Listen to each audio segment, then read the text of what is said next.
Bir bor ekan, bir yo'q ekan. Nasriddin afandining 3-4 botmon yeri bor ekan. U ana shu yerda dehqonchilik qilib, ro'zg'or tebiratar ekan. Lekin dala katta bo'lgani uchun bir o'zi mehnat qilishga qiynalib qolibdi. Bitta dastyorim bo'lgandamidi, sira qiynalmagan bo'lardim. Bu Nasriddinning qo'shnisi Qudratboyvachcha. O'ta qo'rs, xasis va laqma odam. Voy Nasriddin, kalla ishlamaydi seni. Bunaqangi jaziramada hatto meni eshagim ham tut tagida salqinlab yotadi. Tentak.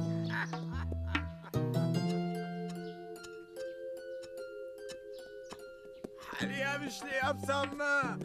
Bu kundan battar bu. Shunaqami hali? Shoshmay tur, seni. Ha, piching gap kimning ham nafsoniyatiga tegmaydi deysiz. Hangoma ana shu kundan boshlanadi. Voy Nasriddin, nima qilyapsan? Sendan gap so'radim. Nima balo, aqlda ozdingmi? Voy tentak gapirsan. Yaxshi. Xalaqt bermang, boy ota. Men tezroq xazinani topishim kerak. Nima? Xazina? Entaktori. Qanaqa xazina? Yo'q, buni sizga ayta olmayman. Jon Nasriddin, ayta qol endi. Yo'q, ilojim yo'q. Endi bu sirni tagiga yetmasam o'lib qolaman. Qo'ymadingiz-da. Lekin bu sir oramizda qolsin, boy ota. Kelishdik. Birovga aytsam, til tortmay o'lay.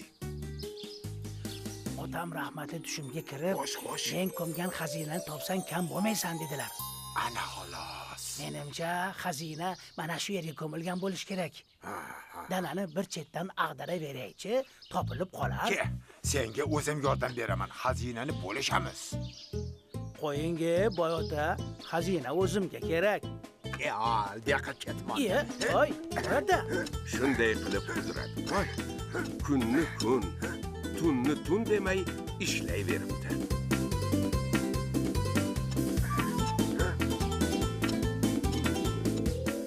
Yo tavba. Boylikni qudratini qarang. Qoyil qolmasdan ilojing yo'q. Bir nima topdi shekilli. Qudratboy 2 kun tinimsiz ishlab, kattagina dalani chopiqdan chiqaribdi. Xazina yo'q-ku. Balki otam xazinani dalaga emas, boqqa ko'mgandir. Buni ham kovlaymiz. Mayli boy ota, mehnatingiz zoyi ketmasin. Bu yerga jo'xori bilan sabzi ekib qo'yamiz. Nima dedingiz? Menga farqi yo'q. Ha. Qudratboyning ko'zi ko'rmas, qulog'i eshitmas, xayoli faqat xazinada edi. Nasriddin ham tekin dastyordan unumli foydalanishga harakat qilardi. Ertasi kuni ham Qudratboy sahar mardondan Nasriddin afandining bog'iga kelib, g'ayrat bilan ishlay boshlabdi. Boqqa suv keltirib sug'arsak, yer yumshaydi. Keyin xazinani topishimiz oson bo'ladi. Bo'pti. Ariqni tozalamasak suv oqmaydi, boy ota. Bunga kamida 1 oy vaqtimiz ketadi. Balki bitta yarimtani yordamga chaqirarmiz. Yo'q, kerak emas. Sherikni ko'paytirib nima qilasan? O'zimiz tozalaymiz, o'zimiz. Qudratboy bilan Nasriddin bir necha kun tinmay ishlab, ariqni xas-xashak, toshu tuproqdan tozalashibdi. Mana endi dalani ham, bog'ni ham sug'orsa bo'ladi. Qudratboy yana ishga kirishib ketibdi. Unga har bir daraxtning tagiga xazina ko'milgandek tuyular ekan. Buni nima qilasan, Nasriddin? Mana shu niholni qaddini tik qilib, shu yog'ochga bog'lab qo'ysak, u to'g'ri o'sib, baquvvat daraxt bo'ladi. Agar shu holicha qoldirsak, u qiyshayib sinib ketishi mumkin. Bu orada dalaga ekilgan jo'xori bilan sabzi ham mo'l hosilga kiribdi. Sen meni ahmoq qilyapsan shekilli. Bu yerda ham hech narsa yo'q. O'zim ham hayronman. Balki otam xazinani boshqa yerga ko'mgandir. Endi nima qilamiz? Xazinani albatta topamiz, lekin avval Jo'xori bilan sabzani yig'ishtirib olaylik. Yaxshi.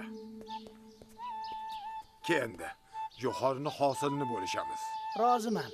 Boyota, siz mayli Jo'xorini so'tasini oling. Menga poyasi ham bo'laveradi. Nima dedingiz?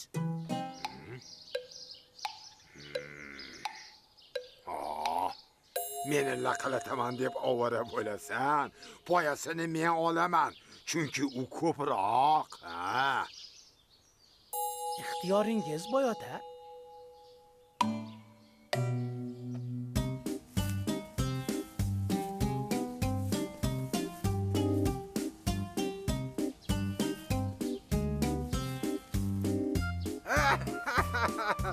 Afandini boplab laqillatdim. Hosilning ko'pi menga tegdi. Voy ahmoq-ey.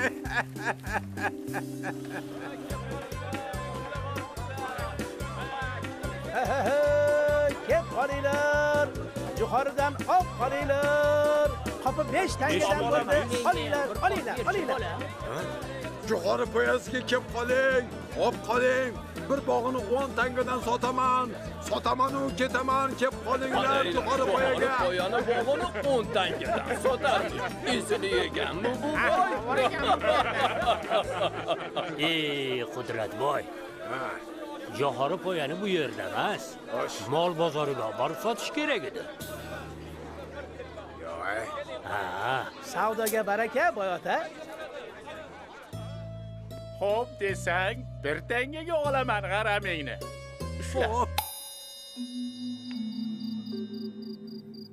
Umrida mehnat qilmagan Jo'xorining so'tasi qimmatroqmi yoki poyasimi farqiga bormaydigan boyga izza bo'lgani juda alam qilardi. Hoy pandavaqa. Sen shu holingda meni chuv tushirib o'tiribsan-a? Iya, qiziq ekan-ku, Boyota. Axir Jo'xorini poyasini o'zingiz tanladingiz-ku. Ko'ramiz. Endi kim gol bo'lar ekan? Qani, bu safar ham tanlash sizdan. Ha.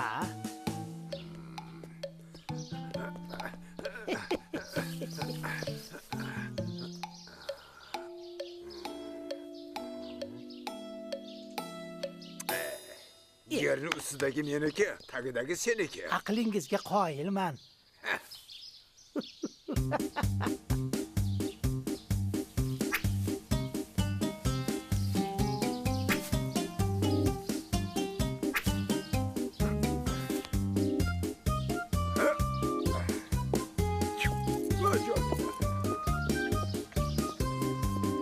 Kep qoling, op qoling. Sabzini bir qopini 5 tangadan sotaman. Menga bir qop. Oling. Kep qoling, sabzi bargiga bir bog'ini 10 tangadan sotaman. Kep qoling. Yana. Savdoyingizga baraka, Boyota. Yolg'onchi, firibgar. To'xta. Ay, yana meni aldading-a.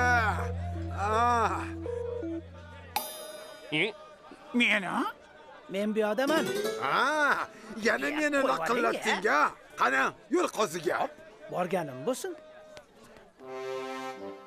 Mana bu firibgar yetishtirgan hosilimizni ham o'ziga olib, menga quruq poyasini berdi. Buni kasriga bozorda odamlarga kalaka bo'ldim. Iltimos, shu masalani adolat bilan ajrim qilib bering, qozi janoblari. Xo'sh, bu da'volarga nima deysiz, muhtaram afandi? Men Boyotani aldaganim yo'q. Xazina topilmagani uchun o'zim ham xafa bo'ldim. Lekin sabzi bilan Jo'xorini sotib, anchagina boylik orttirdim. O'ylab qarasam, otam rahmatli dalaga xazina ko'milgan deganida hosilni nazarda tutgan ekanlar qozidomlar. Agar odam chin dildan mehnat qilsa, yerdan mo'l-ko'l hosil olishi mumkin ekan. Aqlingizga tasalli. Yetishtirgan hosilimizni taqsimlashni Boyotani o'zlariga qo'yib berdim.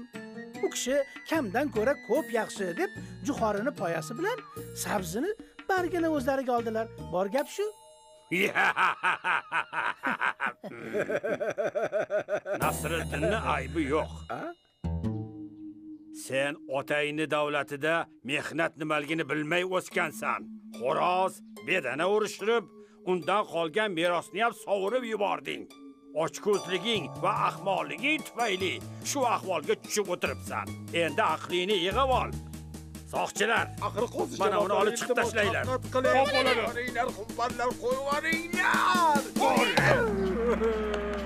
Rahmat sizga taqsir. Sen ham bora qol. Turing, boyota. Mana sallangiz.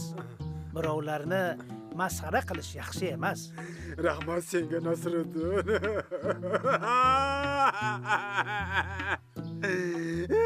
Mana bu esa sizni ulushingiz. Oling.